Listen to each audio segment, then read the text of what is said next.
जय हिंद विद्यार्थी मित्रांनो, विषय आपला महत्त्वाचा आहे तो म्हणजे वयवाढी संबंधात.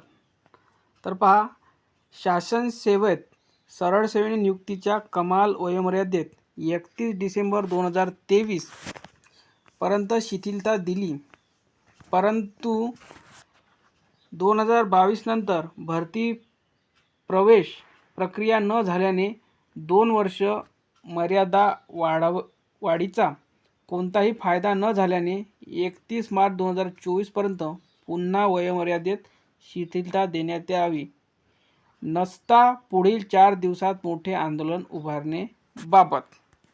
तर पहा, हे निवेदन दिलेलं आहे माननीय आमदार साहेब 286 खानापूर विधानसभा मतदारसंघ सांगली. आपल्या विद्यार्थ्यांनी दिलेला विद्यार्थी मित्रांनो बघू शकता फोटो, आमदार साहेबांचा फोटो आणि आपली टीम. ठीक आहे.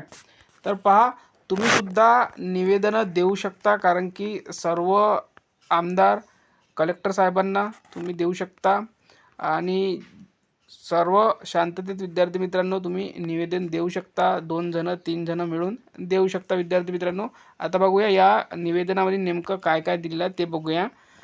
वरील विषयास अनुसरून निवेदन विद्यमान लोकप्रतिनिधी किंवा शासकीय यंत्रणेद्वारे मिळाले असतील, परंतु त्यावर आजपर्यंत कोणतीही ठोस कार्यवाही निर्णय न झाल्याने हे शेवटचे निवेदन आपणास देण्यात येत आहे. याची आपण गांभीर्याने नोंद घ्यावी. संदर्भानुसार शासन सेवेत सरळ सेवेने नियुक्तीसाठीच्या कमाल वयोमर्यादेत दिनांक 31 डिसेंबर 2023 पर्यंत आपली जी मागणी होती, सर्व विद्यार्थ्यांना माहिती आहे की 31 डिसेंबर 2023 च्या आधी जर भरती निघाली असती तर विद्यार्थी मित्रांनो जे आज 2 लाखच्या जवळपास विद्यार्थी हे अपात्र झालेले आहे वयोमर्यादेतून. खास करून SRPFला भरपूर विद्यार्थी हे अपात्र झालेले आहे आणि जिल्हा पोलीसला जवळपास विद्यार्थी हे 1 लाखच्या जवळपास विद्यार्थी हे अपात्र झाले आहे आणि 2 लाखच्या जवळपास हे विद्यार्थी मित्रांनो टोटल विद्यार्थी हे अपात्र झालेले आहे.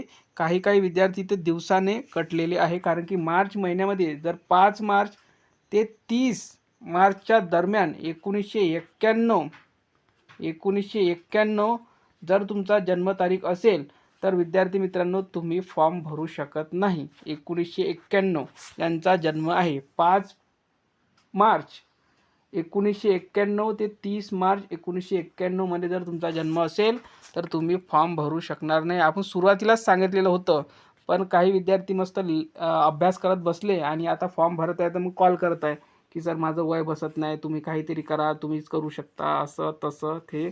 तर बघा, मुकुल भाऊ आणि टीम यासाठी सातत्याने प्रयत्न करत आहे, पण तुम्ही घरी बसून आहात त्यामुळे आपल्याला यश मिळालेलं नाही आहे. अजून पण वेळ गेलेली नाही आहे विद्यार्थी मित्रांनो. सर्वांनी एकत्र यायचं आहे. आता एकत्र यायचं म्हणजे नेमकं काय करायचं, तर विद्यार्थी मित्रांनो तुम्ही सुद्धा अशा प्रकारे आमदार साहेबांना कलेक्टर साहेबांना निवेदन देऊ शकता, त्यांना आपली समस्या समजावून सांगू शकता. तर पहा, संदर्भानुसार शासन सेवेत सरळ सेवेने नियुक्तीसाठीच्या कमाल वयोमर्यादेमध्ये 31 डिसेंबर 2023 पर्यंत शिथिलता देण्यात आली होती, परंतु शासन निर्णय लागू झाल्यानंतर पुढील 2 वर्षात कोणतीही प्रवेश प्रक्रिया शासनाने राबवलेली नसल्याने 2 वर्ष वाढीचा कोणताही लाभ भरतीची तयारी करणाऱ्या उमेदवारास झाला नाही. यास महाराष्ट्र शासन व संबंधित विभाग जबाबदार असल्याची भावना झालेल्या महाराष्ट्रातील तसेच सांगली जिल्ह्यातील 60,000 पेक्षा जास्त तरुण तरुणींनी मध्ये केलेली आहे. आपल्याला माहिती आहे की मागे जळगावमध्ये फक्त जळगाव जिल्ह्यामध्ये 3,000 उमेदवार आहे अशी न्यूज आलेली होती. आपल्या माहितीनुसार विद्यार्थी मित्रांनो 2 लाखच्या जवळपास विद्यार्थी हे अपात्र झालेले आहे. निवेदनाद्वारे आपणास शेवटची विनंती करण्यात येते की राज्य सरकारने वयोमर्यादा वाढवली, परंतु त्याचा लाभ जर संबंधित उमेदवारांना झाला नसेल तर अशा निर्णयाचा पुनरावलोकन व पुनर्विचार होणे अपेक्षित आहे. नक्कीच विद्यार्थी मित्रांनो याचा विचार झालेला पाहिजे आणि मायबाप सरकारला आपल्याकडून सुद्धा विनंती करण्यात येते की विद्यार्थ्यांच्या भविष्याचा प्रश्न आहे. विद्यार्थी हे 2-2, 3-3 वर्षापासून रनिंग करत आहे, ग्राउंड करत आहे, अभ्यास करत आहे, पण 1-1 दिवसाने, 2-2 दिवसाने आणि शासन निर्णय जर तुम्ही 31 मार्च 2024 पर्यंत जर वाढवला तर खूप काही विद्यार्थ्यांना फायदा होणार आहे. जवळपास 2 लाख विद्यार्थ्यांना याचा फायदा होणार आहे. तर पहा, सर्वांनी हा व्हिडिओ शेअर करायचा आहे विद्यार्थी मित्रांनो. संबंधित विभागाने चूक दुरुस्त करून 31 मार्च 2024 पर्यंत सर्व शासन सरळ सेवेने भरती होणाऱ्या उमेदवारांना शिथिलता देण्यात यावी.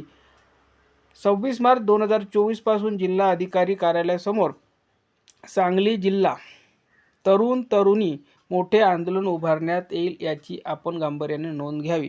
तर पहा, विद्यार्थ्यांनी सर्व माहिती त्यांना सांगितलेली आहे.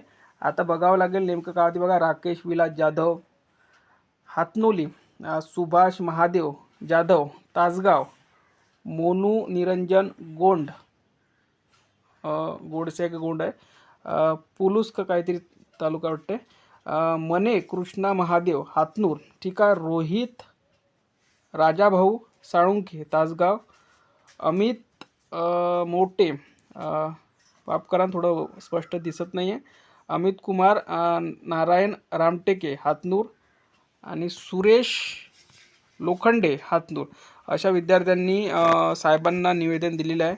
आपल्या चॅनलतर्फे एकच विनंती आहे की या सर्व विद्यार्थ्यांचा विचार करण्यात यावा, कारण की विद्यार्थी मित्रांनो 2 लाखच्या जवळपास विद्यार्थी हे अपात्र झालेले आहे, होणार आहे. त्यांचं भविष्य विद्यार्थी मित्रांनो अंधकारात जाणार आहे. आणि विद्यार्थी मित्रांनो, आपली कोणतीच अशी मागणी नाही आहे की आपण GRच्या विरोधात मागतोय. फक्त GRला जर तुम्ही वाढवलं तर सर्व विद्यार्थ्यांना फायदा होईल. आणि आपल्याला माहिती आहे 2016 ते 2019 पर्यंत जर तुम्ही टोटल मारली ना, तर एकट्या मुंबई शहराला जेवढी भरती मागच्या वर्षी होती तेवढी भरती एका वर्षातसुद्धा निघालेली नाही. म्हणजे कधी 2000, कधी 1500, कधी 3000 अशा भरत्या निघालेल्या विद्यार्थी मित्रांनो. त्यामुळेच हे विद्यार्थी लागू शकलेले नाही.